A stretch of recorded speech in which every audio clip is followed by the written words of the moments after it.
So thank you for staying with us tonight. This has turned out to be a night that may go down in history as one of the darker moments in American major party politics. Here's the context. Here's how I think we got here. And I think we got here via deliberate means. I don't think this was an accident. One of the really important, really intense things that's been going on in our country over the past few years that has mostly been happening outside of big-time electoral politics has been a race issue and a justice issue and a civil rights issue and a public order issue, frankly, in cities and suburbs all over the country, where major controversies and at times public unrest has broken out in response to police killings of African Americans. In the St. Louis area, we saw Ferguson, Missouri go up like a cauldron there after the killing of an unarmed teenager named Michael Brown. In Chicago, it was dash cam footage of a 17-year-old named Laquan McDonald being shot 16 times by a Chicago police officer. In Cleveland, it was first just the story and then some almost unbelievable footage of Cleveland police rolling up on a 12-year-old boy in a city park and shooting him dead in an encounter that took less than 3 seconds. That was Tamir Rice, who was killed in Cleveland. So the St. Louis area, Chicago, Cleveland. Those are not the only 3 American cities that have proven to be real tinderboxes around issues of race and racism and policing and violence. But those 3 happen to be the 3 most recent stops on the itinerary of Republican presidential contender Donald Trump, whose rallies have featured racially charged incidents of violence for months now. But as Donald Trump's campaign left the Deep South and prepared to swing into Chicago tonight and Cleveland tomorrow, we've seen one part of this phenomenon is becoming more intense at Donald Trump rallies. There have been instances in the past where he has encouraged or at least praised the idea of violent actions by his supporters, when he's spoken wistfully about how great it would be to beat people up at his rallies, or he's told people that he would pay their legal fees if they beat up a protester on his behalf. He has done that in the past. But this sort of bloodlust, right? This half tongue-in-cheek, mostly serious call for a tougher America where there are more beatings and where anti-Trump protesters should fear for their lives. As he heads into these tinderbox cities today and tonight, I just want you to watch how that part of candidate Donald Trump's rhetoric has escalated it.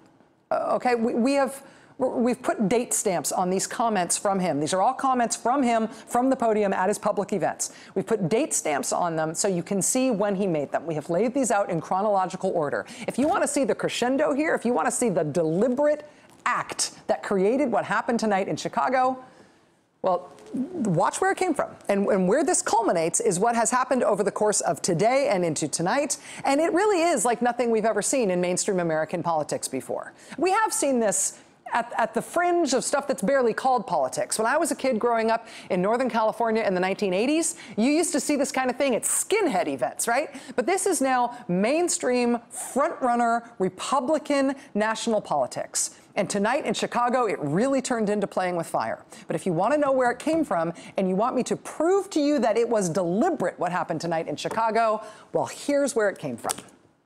Watch, this is chronological. If you see somebody getting ready to throw a tomato, knock the crap out of them, would you? Seriously. Okay? Just knock the hell. I promise you, I will pay for the legal fees, I promise. I love the old days. You know what they used to do to guys like that when they were in a place like this? They'd be carried out on a stretcher, folks. That's true. Like to punch him in the face, I'll tell you. In the good old days, they'd rip him out of that seat so fast. But today, everybody's politically correct. Our country's going to hell with being politically correct. Going to hell. All right, get him out of here, please. Get him out. Get him out.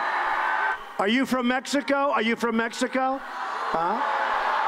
Are you from Mexico? Get out of here. Get out. Out! Oh, this is amazing. So much fun. I love it. I love it. We having a good time? USA, USA.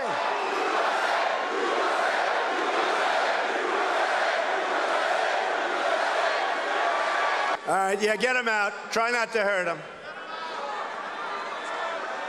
If you do, I'll defend you in court. Don't worry about it. He had 4 guys. They jumped at him. They were swinging and swinging. The next day, we got killed in the press. That we were too rough. Give me a break. You know, right? We don't want to be too politically correct anymore, right, folks? Get him out of here. Get him out. Get him out of here. Get him out. Are these rallies the most fun of everybody, right? Do we have the most fun? Do we have the most fun? Yeah, get him out of here. Get him out. Get him out. So disruptive. Remember when Bernie Sanders, they took the mic away from him? That's not going to happen with us, folks. That's not going to happen. Remember that? He walked away from the mic and he stood back and he watched these 2 young girls talking to the audience, and they said, we came to listen to him. And he was standing in the back as 2 women took the mic away. Now, that doesn't happen to us. Get that guy out of here. Get him out. Get that guy out of here. Get him out of here.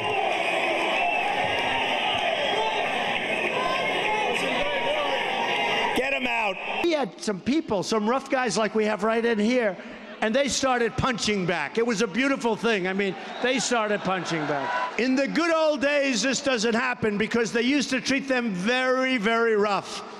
And when they protested once, you know, they would not do it again so easily. But today they walk in and they put their hand up and they put the wrong finger in the air at everybody, and they get away with murder because we've become weak. We become weak. Anybody who tells you there is no connection between the behavior of the mob at these events and the behavior of the man at the podium leading the mob at these events is not actually watching what he has been saying from the podium. And what he has been saying and the way he has been egging this sort of thing on, it is escalating. I mean, that very last clip we just showed there from him, that was in Fayetteville, North Carolina on Wednesday night. And that was when the Trump supporter threw that sucker punch elbow in the face of a protester who was being taken out of the event. That man there with the ponytail throws the elbow right here. He's since been charged for doing that. He got arrested and charged the next day. But if you want to know why things escalated today to the point where this Donald Trump rally had to be canceled tonight in Chicago because security fears that there was no way it could be kept under control, and then it quickly proved the point. If you want to know why this happened tonight, consider that Trump supporter was charged with physically assaulting that protester at a Trump rally yesterday. He was arrested and charged yesterday.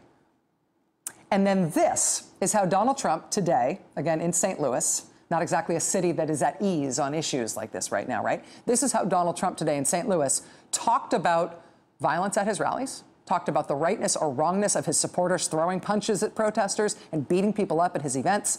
This is what happened today at the event before Chicago went off the rails tonight.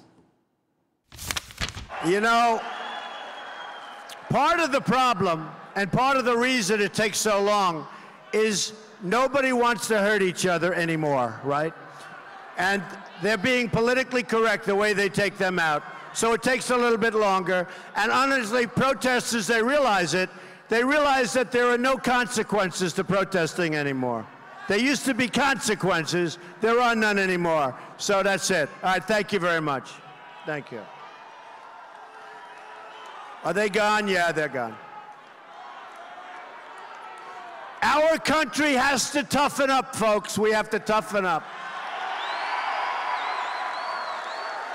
These people are bringing us down. Remember that. They're bringing us down. No reason for it. These people are so bad for our country, you have no idea, folks. You have no idea. They contribute nothing. Nothing. They can get up, and when they're being whisked out, they can raise their bad finger up in the air and drive people, which is very unfair. And some people get very angry at that because you know what that represents. And then when they get a little bit overly angry, they're in trouble. The guy that raised his finger, no, that's no problem. That's no problem. Get out of here. Get out of here. Get him out. Get him out, troublemaker. Get him out of here. Hurting this country, folks, hurting this country. Big mouth.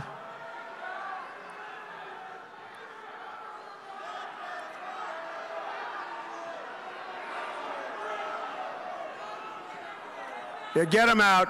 Go home to mommy. Go home and get a job. Go home, get a job. Get a job.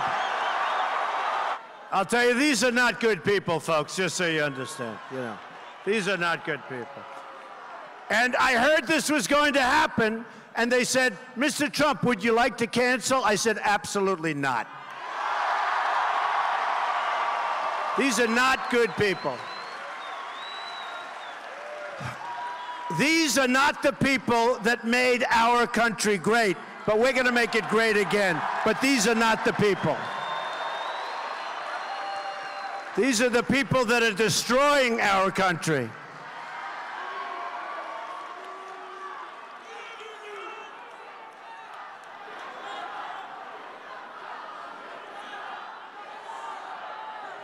All right, you get them out. Get them out. Come on, let's go. Get them out. That's the way that Donald Trump has been talking about protesters at his events. That's the way that he has been directing his supporters at events to treat those protesters. That was today. If you want to know what led up to Chicago tonight, that was Donald Trump's display of leadership and calming the waters at his event this afternoon. Terrible. Apparently, officials of some kind in St. Louis were worried enough about what was going to happen at that rally that it was suggested to Mr. Trump, at least he said it was, that maybe that event should be canceled. That event was not canceled. It went on, and Mr. Trump lamented that we can't be rough enough with protesters anymore, that these are terrible people, that these are the people destroying our country, that we need to toughen up as a country anybody who gets in trouble because they do something to a protester who gives them the finger. That is the, yeah, that's what he did in St. Louis. They didn't cancel St. Louis. They did cancel Chicago. After the streets were full around the venue, after the venue itself was full of thousands of people, and they just let them all in, and then they called it off, and then they left and just let them fight it out, literally fight it out. American presidential politics isn't like this for anybody else. American presidential politics did not get this way on its own. This is the work of an American presidential candidate who deliberately made this happen. And the Republican Party is about to nominate him for president.